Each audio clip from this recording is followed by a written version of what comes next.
Hello दोस्तों, स्वागत है आपका कॉमिक्स टाइम्स में। और आज हम शुरू कर रहे हैं राम रहीम की कॉमिक्स तबाही और मौत।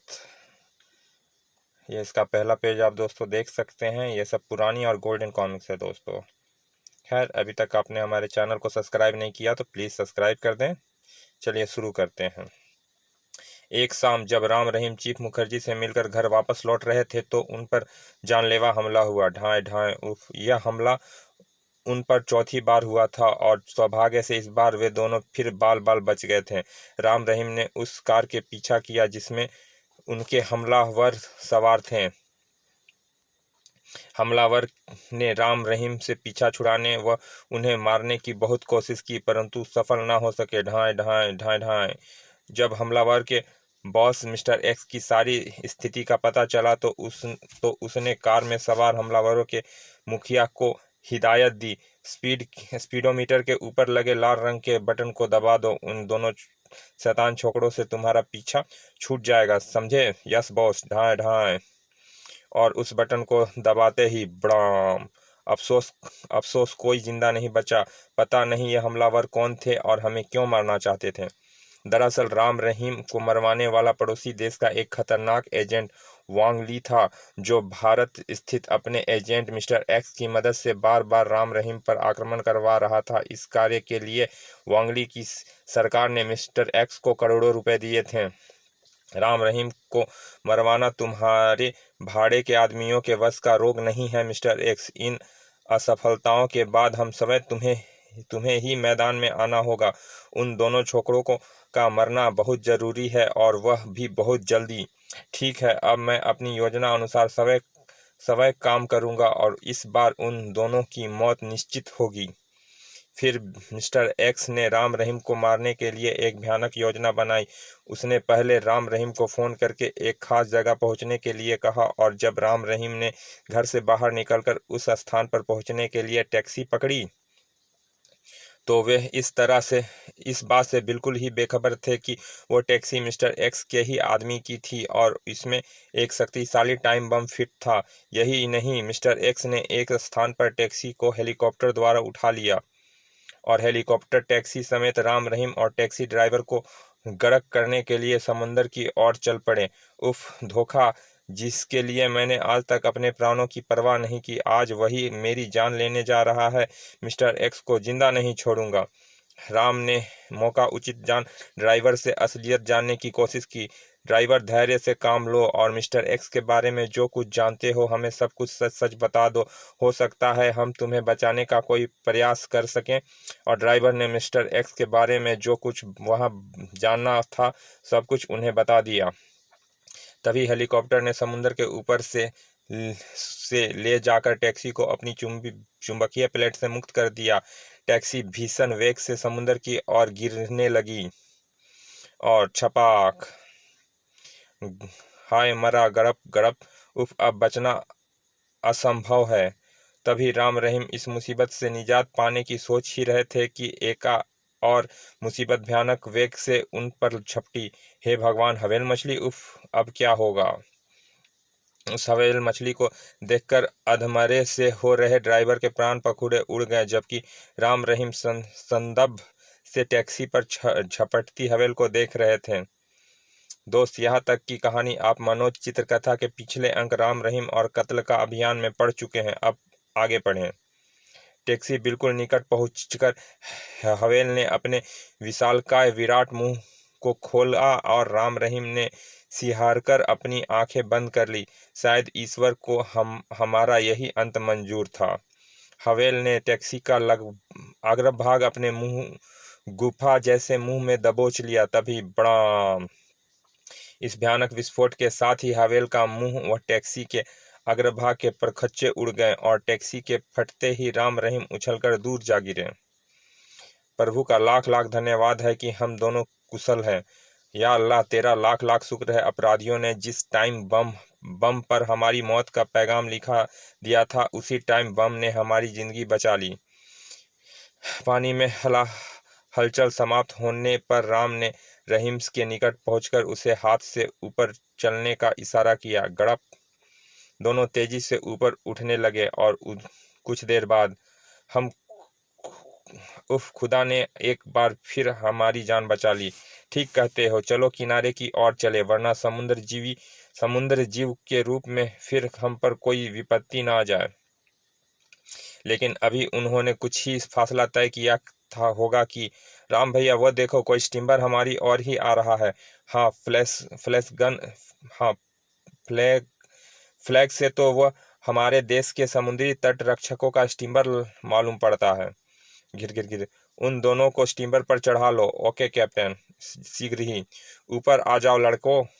जी धन्यवाद। शाबाश।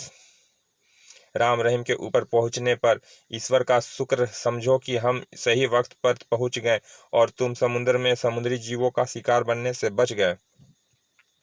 हमारी जान बचाने का बहुत बहुत धन्यवाद सर। ठीक है, लेकिन लेकिन यह बताओ कि तुम धरती या आकाश से समुद्र के बीच कैसे पहुंच गए। एक एक लॉन्च में समुद्र की सैर करने निकले थे, लेकिन बदकिस्मती से वह डूब गया और हमें भी अपने साथ ले डूबा। राम ने असली बात छुपाते हुए एक मनगढ़ंत कहानी सुनाई। राम की कहानी सुनकर, उस लॉन्च में कोई और भी था या तुम दोनों अकेले ही थे? बस हम दोनों ही थे, मैं खुद लॉन्च ड्राइव कर रहा था।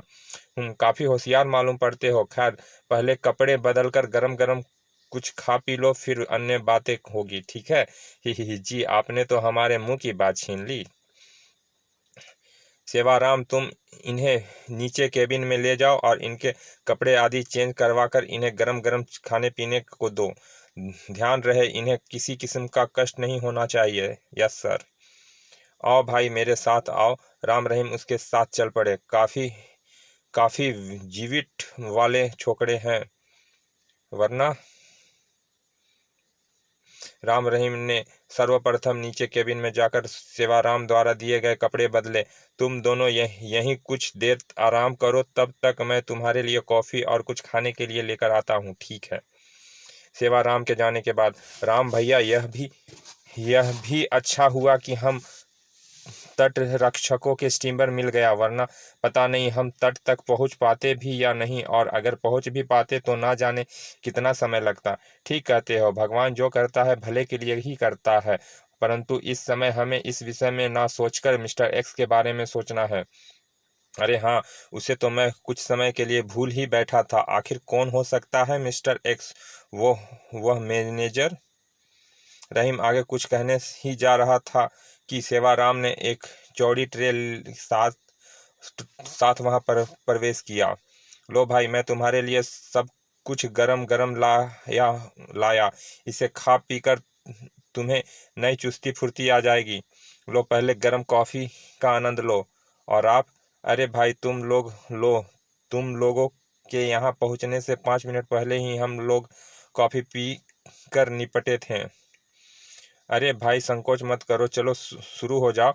राम रहीम सैंडविच खाने के साथ साथ कॉफी चुस्कियां भी भरने लगे। क्यों, कैसा लगा रहा है दोस्त? बहुत अच्छा। तभी अचानक, ओह, यह अचानक मेरा सिर क्यों चकराने लगा? मेरा भी सिर चकरा रहा है राम भैया, साथ ही दिल भी बैठा जा रहा है। अरे भाई, क्या हुआ? खैरियत तो है ना? ना जाने क्यों कॉफी पीने से मेरा सिर चकराने लगा है। अरे भाई, शायद कमजोरी के कारण ऐसा हो रहा होगा। पियो भाई, पियो। पूरी कॉफी पीने के बाद तुम बिल्कुल ठीक हो जाओगे। नहीं, इसमें कुछ मिला है। तभी राम रहीम के हाथों से कॉफी की प्यालियां छूट गई। ओह धोखा, इसमें शायद बेहोशी की दवा मिली हुई है। उफ, हम फिर खतरे में हैं। छनाक छनाक। परंतु राम रहीम इससे ज्यादा नहीं बोल सके और बेहोश होकर नीचे लुढ़क गए। अरे क्या हुआ तुम्हें दोस्त? आंखें खोलो खोलो। लेकिन जब सेवाराम ने उन्हें पूरी तरह बेहोश पाया तो भयानक ढंग से ठहाका लगाया। हा हा, गए बेचारे काम से। बहुत बचने की कोशिश की थी उल्लू के पट्टों ने, लेकिन फिर भी आ फंसे हमारे चंगुल में। तभी स्टीमर का ऑफिसर अपने 2 अन्य सहयोगी के साथ वहां प्रविष्ट हुआ। क्या र, क्या रहा क्या रहा सेवाराम? आपके सेवा ने इनकी पूरी पूरी सेवा कर दी सर। अब यह दोनों गहरी बेहोशी में हैं।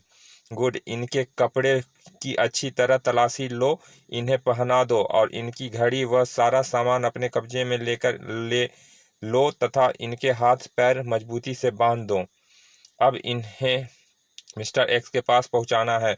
जो मैंने कहा है तुम लोग वही करो।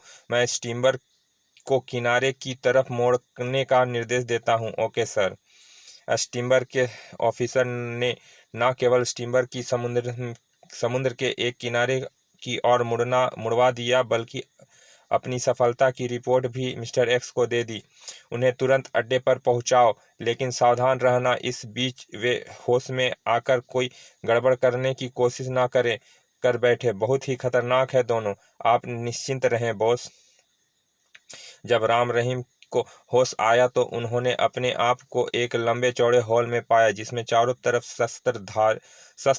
सशस्त्र आदमी फैले हुए थे। ओह, मैं कहाँ हूँ?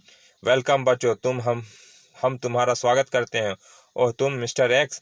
ओह, तो तुम मुझे जान गए। जरूर तुम्हें हमारे टैक्सी ड्राइवर ने यह जानकारी दी होगी।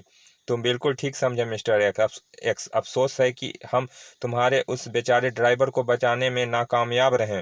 शंकर की मौत का हमें भी अफसोस है लड़कों, लेकिन बड़े कामों में इस प्रकार की कुर्बानियां देनी ही पड़ती है। फिर हमें इस बात की बेहद खुशी भी हो रही है कि तुम दोनों इस वक्त जिंदा हमारे कब्जे में हो। क्यों, क्या अब हमें जिंदा मैनेजर वांग ली के हवाले करने का इरादा है? ओह, तो तुम मैनेजर वांग ली के बारे में भी जानते हो? हाँ, हम जानते हैं कि तुम इसी गंजे के इशारे पर हमारी जान के पीछे पड़े हुए हो। क्या कहा? मैं ठीक कह रहा हूँ टकले, तुम हमसे अपने देश में हुए बर्बादी का बदला लेना चाहते हो, लेकिन अफसोस तो इस बात का है कि तुम्हारे इस काम में हमारे ही वतन का एक दोगला कुत्ता तुम्हारा साथ दे रहा है। खामोश, मैं तुम्हारी बोटी बोटी काट डालूंगा। शांत हो जाओ मैनेजर, प्लीज शांत हो जाओ। यदि तुमने इन्हें मार दिया तो तुम्हारी सरकार की नई योजना अधूरी ही रह जाएगी, जिसकी वजह से तुमने हमें इन्हें जिंदा ही सौंपने के लिए कहा था। ओह हाँ, ठीक है छोकरो, फिलहाल तुम्हारे जो जी में आए बक लो, लेकिन बस एक बार तुम्हें अपने देश में पहुंचा दूं, फिर तुम्हें बताऊंगा कि वांगली किस दरिंदे का नाम है। वांगली की बात सुनकर राम रहीम चौंक उठे। अपने देश में? ओह, तो यह अब हमें अपने देश में ले जाने की फिराक में है। अब तो तुम अच्छी तरह समझ गए होगे कि इस बार तुम दोनों को मारने की बजाय क्यों जिंदा रखा गया है। हाँ, अब तो हम तुम्हारा और तुम्हारे गंजे साथी का पूरा मकसद समझ गए हैं। हा हा हा हा हा हा हा, बेचारे असहाय चूहे। लेकिन वे सभी इस बात से बेखबर थे कि उन्हें बातों में उलझाए राम रहीम अपने नाखूनों से लंबे ब्लेड से अपने पीछे मुड़े हाथों से बंधनों को काटने में संलग्न थे। कैप्टन शेरू, इन दोनों को फिर से बेहोश करके इनका पार्सल बना दो, फिर इन्हें हमारे मित्र वांगली के देश की सीमा तक किसी तरह पहुंचाना है। यह तुम अच्छी तरह से जानते हो। यह काम मेरे बाएं हाथ का है बॉस, आप जरा भी चिंता ना करें, सब कुछ आपके मन मुताबिक की जाएगी। कहकर कैप्टन शेरू राम रहीम की ओर बढ़ा। उसी क्षण राम रहीम की आंखों एक दूसरे से टकराई और उनमें इशारे का कोई आदान प्रदान हुआ, और फिर जैसे ही कैप्टन राम रहीम को बेहोश करने के लिए उनके निकट पहुंचा, तड़ाक तड़ाक, ओह उफ, और इससे पहले कि कोई कुछ समझ पाता, खबरदार, जो किसी ने अपने स्थान से हिलने की मूर्खता की तो मैं तुम्हारे इस हेडमास्टर की गर्दन की हड्डी एक ही झटके में तोड़ डालूंगा। और यह दोनों आज़ाद कैसे हो गए? रहीम, तुम दो गार्डों से ब्रेन गन झपट लो। राइट भैया। मिस्टर एक्स, तुम चुपचाप तमाशा क्यों देख रहे हो? अपने आदमियों को आदेश दो कि वे इन दोनों को भून डालें। होश में जोश मत खो मैनेजर, एक तो मेरा सबसे वफादार और बुद्धिमान व्यक्ति इनकी गिरफ्त में है, दूसरे तुम्हारी सरकार को राम रहीम अब जिंदा चाहिए। मैं इनके मुर्दा शरीर से भी काम चला लूंगा, तुम इन्हें खत्म करने का आदेश दो। तब तक रहीम दो गार्ड से उनकी ब्रेन गन झपट चुके थे। खबरदार टकले और मिस्टर एक्स, अब भूल कर भी अपने आदमियों को गलत आदेश मत देना, वरना तुम्हें से कोई भी जिंदा नहीं बचेगा। ओह यू लो राम भैया, एक गन तुम भी संभाल लो। गन हाथ में उठाते ही राम ने अंधाधुंध फायरिंग आरंभ कर दी। रहीम बिना बिना रहम किए भून डालो सबको। तर तर तर तर ओह आ। रहीम भी तुरंत हरकत में आ गया। तर तर तर तर ठाक ठाक ठाक ओह उफ। आई मैनेजर, पोजीशन लेकर मुकाबला करो। अब इन दोनों का मरना बहुत ही जरूरी है। मैं इन दोनों के जिस्म में छेद ही छेद कर दूंगा। हराम जादो कहीं के। साथियों, पोजीशन लेकर तुम लोग भी हम मुकाबला करो। धाए धाए तर तर तर तर। फिर दोनों तरफ से फायरिंग शुरू हो गई। बचे खुचे गार्ड्स भी पोजीशन लेकर राम रहीम पर फायरिंग करने लगे, जबकि राम रहीम भी पोजीशन ले चुके थे। धाए धाए तर तर तर। इस तरह काम नहीं चलेगा। वे हमारे लगभग सभी साथियों को मौत के घाट उतार चुके हैं। उनके पीछे जाकर उन्हें कवर करने की कोशिश करता हूँ। धाए धाए। जान जोखिम में डालने से कोई फायदा नहीं होगा मिस्टर एक्स। मेरे पास एक ऐसा हथियार है जो उन्हें चारों खाने चित कर देगा। बस तुम अपने साथियों को आदेश दो कि वे राम रहीम को उलझाए रखें, उन्हें अपनी आड़ से ना निकलने दें। ठीक है साथियों, राम रहीम बचकर नहीं जाना चाहिए। आगे बढ़कर उन्हें घेरने का प्रयत्न करो। धाए धाए तर तर तर। सावधान रहीम, वे हमें घेर कर मारने की योजना बना रहे हैं। तुम चिंता मत करो राम भैया, जब तक मेरे हाथ में गन है दुश्मनों का कोई भी आदमी हमारे निकट नहीं आ सकता। ठाक ठाक ठाक तर तर तर। तभी कुछ गार्ड चारों तरफ से निकलकर फायरिंग करते हुए राम रहीम की ओर बढ़ रहे थे। तर तर तर तर धाए धाए। इधर वांगली ने अपने रिवॉल्वर में एक विशेष किस्म की गोली भरी और फिर खट खट। वह विशेष गोली हेडक्वार्टर से निकलकर जहां राम रहीम छिपे थे उनके निकट पहुंचकर फटी।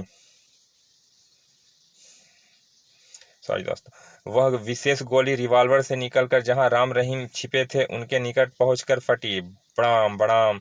गोलियां के फटते ही वह बड़ी तेजी से धुआं फैलने लगा। अरे यह क्या बला है, मैं समझ गया, यह बेहोश करने वाली गैस है। धाए धाए। ओह, फिर से हम बुरी तरह खो खो फंस गए। धाए धाए। खो खो। हाँ, अब हम ना तो यहाँ ठहर सकते हैं और ना ही यहाँ से हट सकते हैं। खो खो। सांस रोकने से भी कोई फायदा नहीं, क्योंकि यह आंखों के द्वारा अपना असर डालती है। खो खो खो खो। अब क्या होगा? वह भी वह वही जो भगवान को मंजूर होगा। वैसे एक बार फिर मौत हमारे निकट। खो खो। ओह हफ हफ। ओह। उस बेहोश करने वाली गैस की चपेट में केवल राम रहीम ही नहीं आए, बल्कि कई गार्ड्स भी बेहोश होकर फर्श पर लुढ़क गए। वांगली और मिस्टर एक्स प्रसन्नता से उछल पड़े। वे मारा, वे दोनों बेहोश हो गए। हाँ, जाओ अब जल्द से जल्द उन्हें ठिकाने लगाओ। अब मैं उन्हें एक क्षण के लिए भी कोई और मौका नहीं देना चाहता। तब तक गैस छट चुकी थी। मिस्टर एक्स, तुम अपने आदमियों से कहकर जल्दी से जल्दी इनका पार्सल बनवाओ और मेरे जहाज तक पहुंचा दो। मेरा जहाज पश्चिमी किनारे पर तैयार खड़ा है। मैं जानता हूं मैनेजर, तुम अपने जहाज में पहुंचो। कुछ देर बाद मैं सवय इन दोनों को लेकर तुम्हारे जहाज पर पहुंच रहा हूं। गुड, मैं तो चला रहा हूं, लेकिन ध्यान रहे इस काम में जरा भी लापरवाही नहीं होनी चाहिए, वरना हमारा तुम्हारा सौदा खत्म हो जाएगा। वांगली वहां से चला गया और मिस्टर एक्स के आदेश पर गार्ड राम रहीम का पार्सल बनाने लगे। कुछ देर बाद मिस्टर एक्स की कार समुद्र के पश्चिम किनारे की ओर जा रही थी। उस कार की डिक्की में बेहोश राम रहीम 2 बोरे में बंद थे। लगभग 1 घंटे बाद राम रहीम की अनभिज्ञता में बेहोश राम रहीम को एक लड़ाकू पोत के एक विशेष केबिन में पहुंचा दिया गया और जहाज उसी समय पड़ोसी देश की ओर रवाना हो गया। कुछ देर बाद सर्वप्रथम राम को होश आया। ओह, अभी तक हम जिंदा हैं। रहीम, रहीम होश में आओ रहीम। जल्दी ही रहीम भी होश में आकर उठ बैठा। ओह, हम कहाँ हैं राम भैया? शायद किसी पानी के जहाज में, या जहाज के नीचे कोई केबिन है। इसका मतलब वांगली हमें अपने देश में ले जा रहा है। हाँ, लेकिन शुक्र है कि उन मूर्खों ने हमारे हाथ पैर नहीं बांधे। राम भैया, इस समय क्या क्या बजा होगा? घड़ी वगैरह तो उन्होंने हथिया ली, लेकिन फिर भी मेरा अंदाजा है कि सांझ ढल चुकी होगी। राम भैया, यदि हम एक बार वांगली के देश में पहुंच गए तो फिर हमारा जिंदा बचना मुश्किल हो जाएगा। पता नहीं वे बदला लेने के लिए हम पर क्या अत्याचार करें। तुम्हारा सोचना बिल्कुल ठीक है, इसीलिए हमें जो कुछ भी करना होगा इसी सफ़र के दौरान करना होगा। लेकिन तुम करोगे क्या? दरवाज़ा तो बाहर से बंद होगा और बाहर हम पर निगरानी के लिए दुश्मनों ने अपने आदमी भी तैनात कर रखे होंगे। तभी बाहर कुछ सरसराहट हुई तो तभी बाहर कुछ आहट हुई तो राम रहीम खामोश हो गया। फिर जल्दी ही दरवाज़ा खुला। लो छोकरे, तुम खा पी लो। मिस्टर एक्स वो मैनेजर की कृपा समझो कि वे तुम्हें भूखा नहीं मारना चाहते हैं। तो क्या इस जहाज़ में वोंगली के साथ मिस्टर एक्स सफ़र कर रहे हैं? हाँ बॉस, तुम्हें मैनेजर के देश में पहुंचाकर ही वापस लौटेंगे। तो क्या तुम्हें पूरा विश्वास है कि तुम लोग हमें सही सलामत अपने देश में ले जाने में सफल हो जाओगे? कहने के साथ ही राम ने कनखिया से रहीम को एक विशेष इशारा किया। हाँ, इसमें क्या शक है। लो अब और कोई प्रश्न ना करके चुपचाप खाना खा लो। तभी राम ने झुके हुए रक्षक की गर्दन बाज की तरह झपटा अपनी मजबूत बाहों में जकड़ ली। गो गू। उधर रहीम ने भी दूसरे पहरेदार को कुछ सोचने समझने का अवसर ना देकर एक छलांग भरी और उससे उसकी गन झपट ली। अरे रे, यह क्या कर रहे हो तुम? खटाक। उफ। राम रहीम ने जो कुछ भी किया पलक झपकने से पहले ही किया। छोड़ दो मुझे। गड़प गड़प। खटाक। ओह। वह रक्षक भी बेहोश होकर राम की बाहों में झूल गया। इसे तुम्हें बेहोश नहीं करना था रहीम, इससे हमें यहाँ की जानकारी मिल सकती थी। जानकारी हम किसी और व्यक्ति से प्राप्त कर लेंगे। मेरे विचार से पहले हमें इन दोनों की पोशाकें और टोपियाँ पहन लेनी चाहिए। ठीक है, जल्दी करो, कहीं कोई और ना आ जाए। राम रहीम ने फटाफट उनके कपड़े पहनकर उनकी गनें संभाल ली। तुम यहीं ठहरो, मैं बाहर झांक कर देखता हूँ। राम ने बाहर झांका। शुक्र है केवल दो ही है। बाहर तो दो पहरेदार हैं, लेकिन ध्यान रहे उन्हें मारना नहीं है, केवल बेहोश करना है, वह भी एक को। दूसरे से हम यहाँ के बारे में जानकारी हासिल करेंगे। ठीक है, तो आओ मेरे साथ। राम रहीम दबे पांव छिपते छिपाते वहां पहरे पहरे देते दोनों पहरेदार की ओर बढ़े। दोनों पहरेदार अपने सिर पर मंडराते किसी भी खतरे से बेखबर थे। फिर इससे पहले कि वे खतरे को भाप पाते, खटाक। ओह गड़प, कौन है? यदि अपनी जान की खैरियत चाहते हो तो बिना शोर मच शराबा किए हमारे प्रश्नों का उत्तर देते रहो, वरना मैं सब कुछ बताने के लिए तैयार हूँ। मुझे मत मारो। तो बताओ, यह बारूद का भंडार कहाँ है? ऊपर बाईं ओर। और ट्रांसमीटर रूम? वह यही है, आगे छठे केबिन छोड़कर है। फिर राम उससे फटाफट अन्य प्रश्न करने लगा और वह बिना बिना नानुकुर किए उसके प्रश्नों के उत्तर देता रहा। क्या राम रहीम मिस्टर एक्स और कामरेड को मौत के घाट उतारने में सफल हो सकें? क्या मिस्टर एक्स और कामरेड वोंगली अपने उद्देश्य की पूर्ति के लिए राम रहीम को अपने देश ले जाने में सफल हो पाए?